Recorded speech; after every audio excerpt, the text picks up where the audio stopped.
Good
afternoon mga kachibu. Welcome to another episode of Kalingang Kachibu, Usapang Business. I am your host, Kim Sancha. For today, we'll be talking with the CEO of a global sauce company named Kissflow. And I have here the CEO of the Kissflow, Suresh Sambandam. He is actually an expert and renowned entrepreneur on a mission to democratize cutting-edge technologies and help enterprises seamlessly orchestrate their work through an intuitive blend of collaboration, coordination, and control. He has three U.S. patents to his credit. He co-founded Asas Buni, Asia's #1 and largest SaaS community for SaaS founders. So he is passionate about entrepreneurship, technology, startups, and spends a significant amount of time in the startup ecosystem, mentoring young companies. So, good afternoon, Suresh. Good afternoon. How are you? I'm good. How about you? I'm great, and I loved your music, the opening music. I was just literally enjoying that. Okay, that's great to hear. So, It's very pleasant and very nice, very unconventional. oh, thank you. It has to be that way because we need to be like lively or cheerful while we're talking about your business. So, Suresh, at the moment, where are you? I mean, can you tell us where are you at the moment? I'm in India, in the southern tip of India, in a state called Tamil Nadu. I live in a city called Chennai. Mm-hmm. It is one of the top 5 cities in India. Yeah, we speak a local language called Tamil.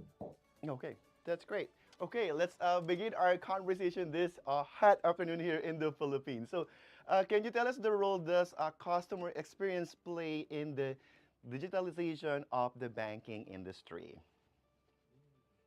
Sure. I think when we talk about banking industry, there is this normal view about consumer banking, Right. right? So, but the banking industry, there are 10 different banking services. Like the one that we are commonly known is really the consumer banking or the retail banking, but there is commercial banking, there is investment banking, there is private banking, there is corporate banking, there is asset management, wealth Mm-hmm. management, internet banking, rural banking, and there is also Islamic banking, Mm-hmm. right? So there are a number of banking services. So the customer experience services for these different categories of banking actually varies a lot, Mm-hmm. right? The one that we are commonly exposed to is the consumer banking or the retail banking services. So in this new era, we expect everything to happen in one click. So if you really think about it, if I want to transfer some money, we want to happen it in like less than a minute or in few seconds. So and they don't want people don't want to talk to anyone, get stuck up anywhere. The customer experience is low touch, highly automated, and self-service.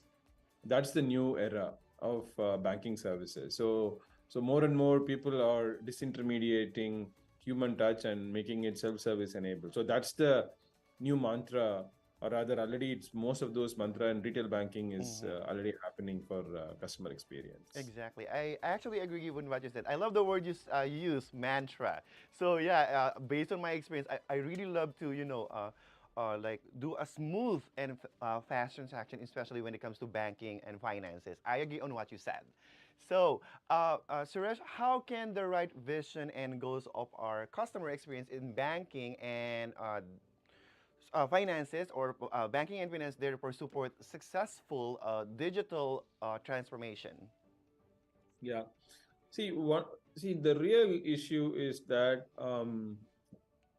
if you really look at any banking service today, Right. bulk of the front end services, which is the internet banking services, are slowly getting in place, Mm-hmm. and the core banking services are also in place. So the front end, which the customers use, that's in place. Mm-hmm. Then the back end, which is the banks internally use, which is their core banking services, is already in use.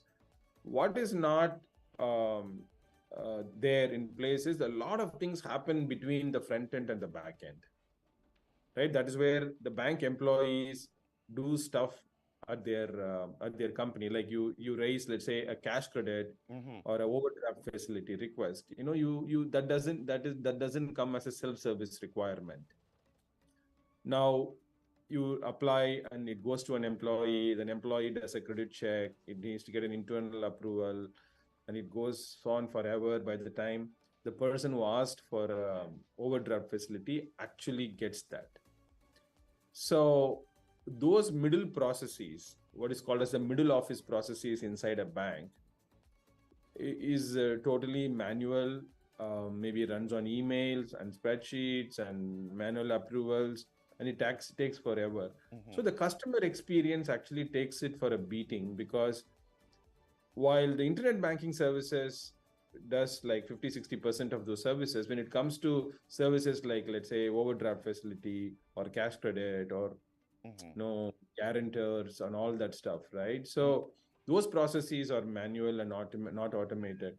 So a vision for true digital transformation vision is something that requires all the three layers in place, Mm-hmm. right? So Right. the layers related to the front end, the back end, and the middle office functionality. All of those basically together form a great vision for the bank. Mm-hmm. Okay. So, Suresh, that's actually a good thing that you pointed out. So, how about uh, the completion of the reliance on its team proved? Is it detrimental to digital transformation? In your point. So sorry, I missed your Okay, question. I'm sorry. I'm sorry. How can complete reliance on its teams prove detrimental to digital transformation? What do you think about that? What IT teams? Yeah. Yeah. So the if you really look at it, the Mm. future is going to be IT teams are going to be mostly enabling teams. Right. So they provide the technology, they provide the infrastructure, they provide the governance, they provide the security, control mechanisms, Right. audit, traceability, availability, reliability, resilience, fault tolerance, and all those infrastructure that is required to make a enterprise system work very reliable.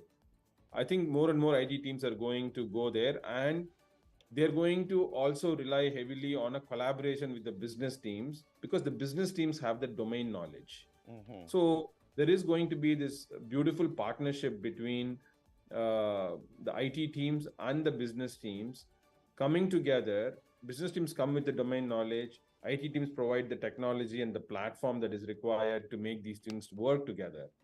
And that is where the citizen developer paradigm actually fits in beautifully. Um, in the Philippines, we have a large bank Mm-mm. uh, which uses 18,000 of their employees. Their entire bank is running on Kissflow.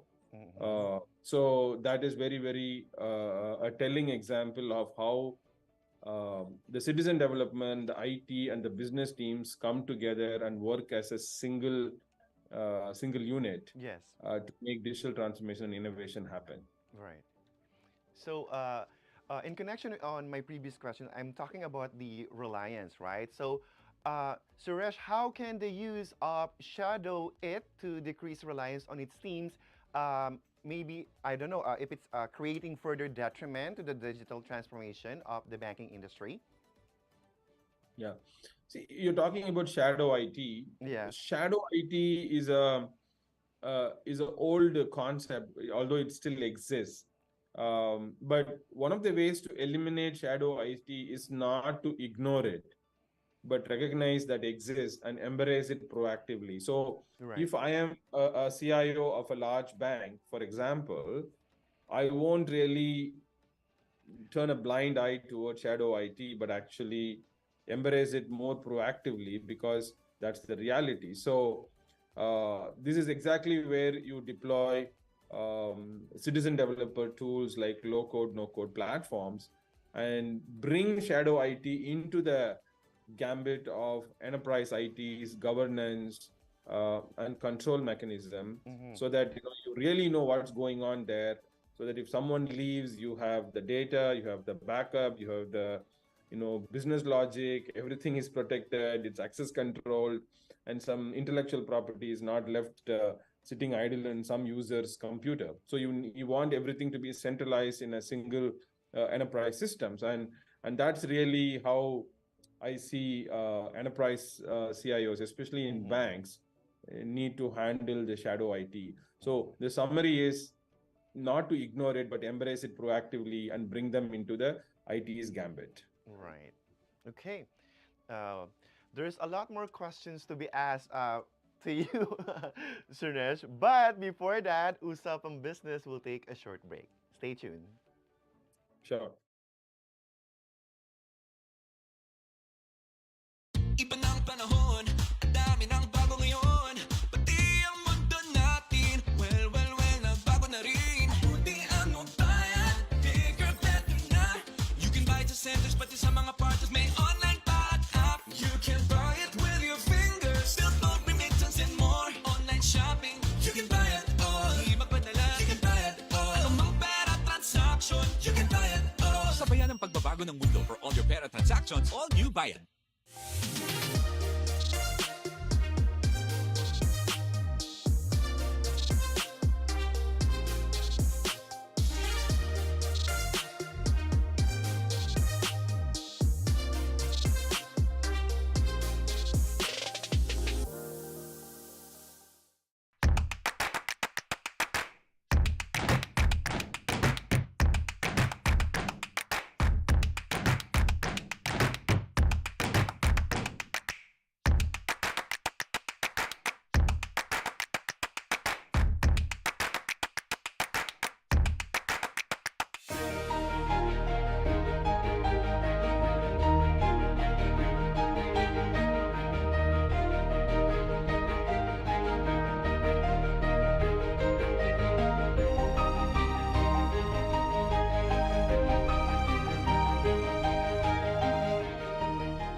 With Globe, our steps can lead us to millions of doors opening, millions of paths unfolding, and millions of reasons to keep going.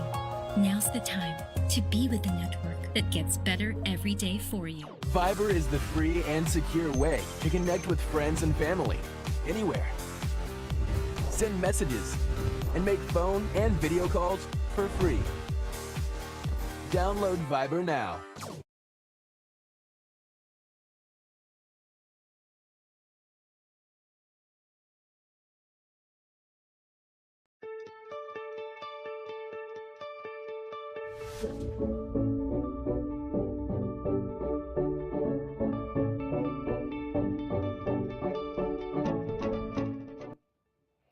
Good afternoon, and you're still watching Usapang Business. And still with me is Suresh Sambandam. And just so you know, founded in 2004, Kissflow is an industry pioneer that provides a unified low-code, no-code work platform for enterprises to digitally transform business operations globally. It brings enterprise IT and business users together to transform operations by embracing the low code, no code paradigm. It enables every enterprise users to build and manage apps, processes, tasks, analytics, integration, and collaboration in a single unified platform. Kissflow's suite of work management products are used by 15,000 plus customers across 160 countries to create a digital workplace where work gets done seamlessly. I hope I get it right, or I hope our writer get it right, Suresh. Is that it? Yeah, you're 100% there.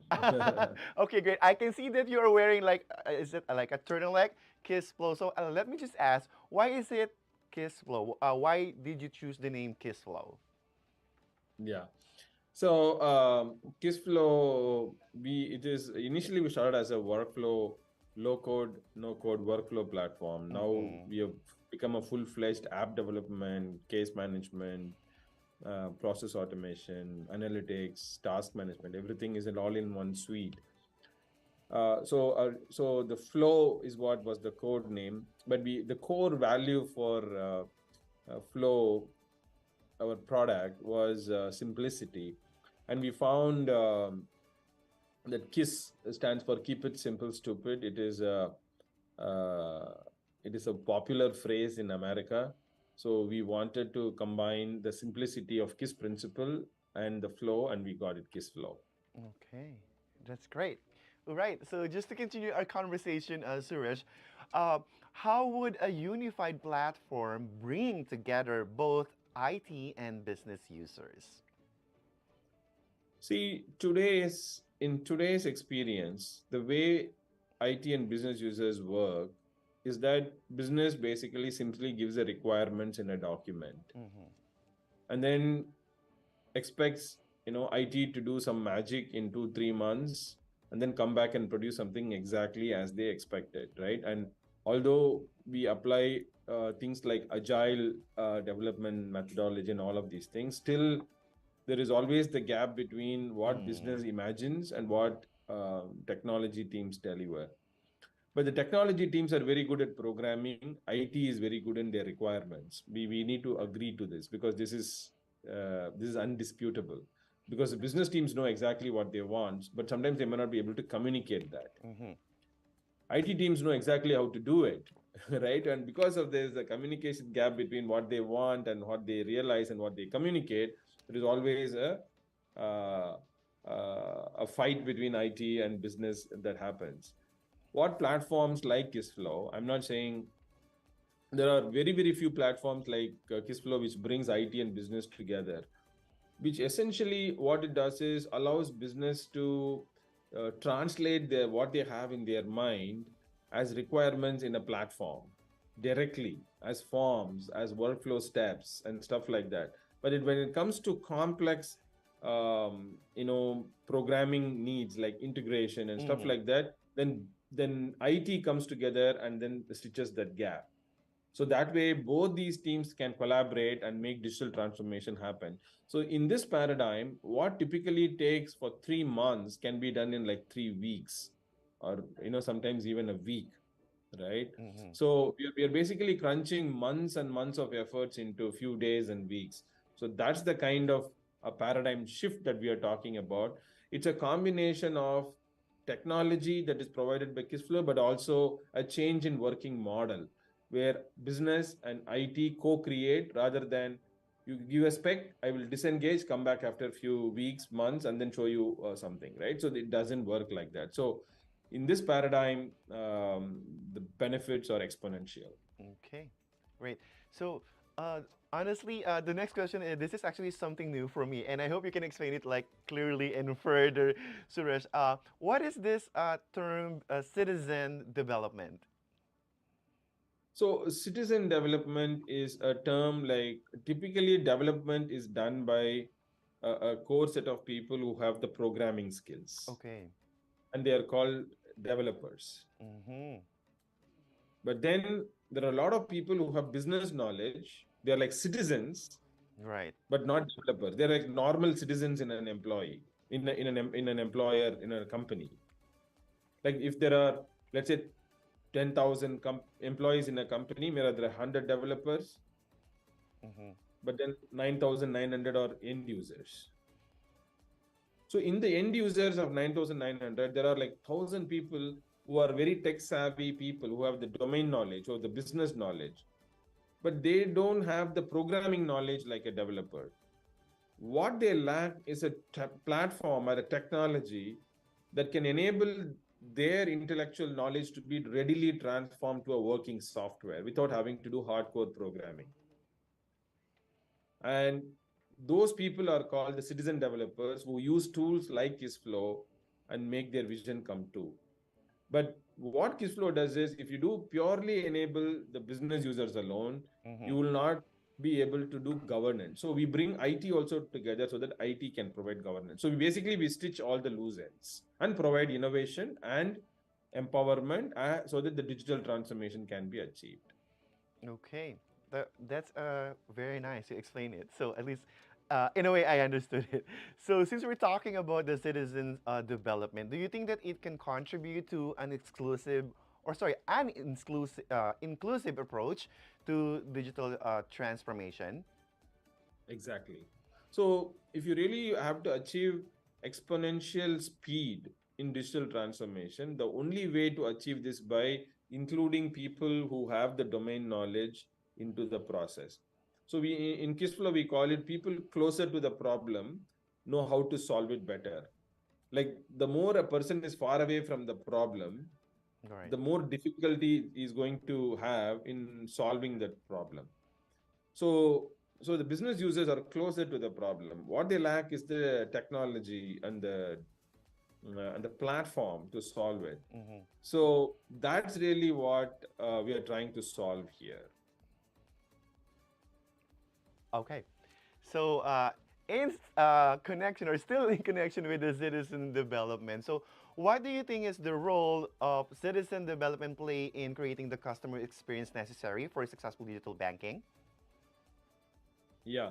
So if you remember the first example I gave you, like let's say a overdraft facility. Mm-hmm.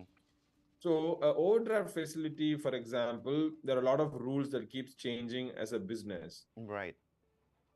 Now, traditionally, if an application is built by IT for doing the overdraft facility processing application, and any business rules that changes, it by the time it's implemented in that software and rolled out for the consumption, we're talking about few months, if not sometimes even years. Right. So when citizen developers are involved, what happens is they quickly able to go back to the application, the workflow, and edit the rules, the logic, everything like pretty much instantly. There is a staging environment. They push it into the staging environment, and there is a testing that happens instantly. And then the governance and control structures are enforced. Once that is done, they push a button, it goes live. So with citizen developers coming in picture, a change like this can happen sometimes in days, even in hours, it's possible. If you have the proficiency, if you build the proficiency and the practice over time, you can even do these kind of changes within few hours, which probably takes months and months of what you call elapsed time in the traditional paradigm. Okay. Great. So, Suresh, Kissflow has been in the business since 2004, and you are about to celebrate, I think, next year, right? The 20-year anniversary of Kissflow. So, what can we expect from Kissflow? Yeah. See, one of the things is we are very heavily gearing ourselves towards AI, bringing AI Yes. mainstream into Kissflow. Agree. Yeah, so we are going to see ability for citizen developers, even IT, to just chat with Kissflow AI and then say, you know what, I want to create like what do you call overdraft approval workflow with these kind of fields, blah blah blah, and then push a button, Mm-hmm. it automatically generates an application on the go, and what that's going to be radically powerful. So we have invested heavily on this, and most likely we will make a big announcement combining with our 20th anniversary. Okay, so that's great. So, Suresh, at this moment, I'm giving you the time if you want to say something, maybe invite, or what can we expect, or maybe what do you want to say about Kissflow in the future? Sure. First of all, thank you for that opportunity. You're welcome. Kissflow is the most powerful platform. If anyone is thinking about a low-code platform for automating your internal workflows, implementing digital transformation, whether you're a bank or a manufacturing or a retail, because we are a industry agnostic tool. Kissflow, you should definitely look at Kissflow because that is really one of the topmost solutions and the most cost-effective solutions, as well as the most time to market and time to value solution that's there in the market. Okay. Suresh, thank you so much for joining me here or for gracing Usapang Business this afternoon. Here here in the Philippines and you in India back there. Thank you so much for gracing the show and good luck. Bye-bye. Bye. There you have Hello, Suresh Sambandam. And thank you mga katibo for tuning in. Watch us every Monday at 3:30 p.m. on Daily Tribune's Facebook page and Tribune Now on YouTube. Again, I am Kim Sancha and this is Kalingang Katribu, Usapang Business.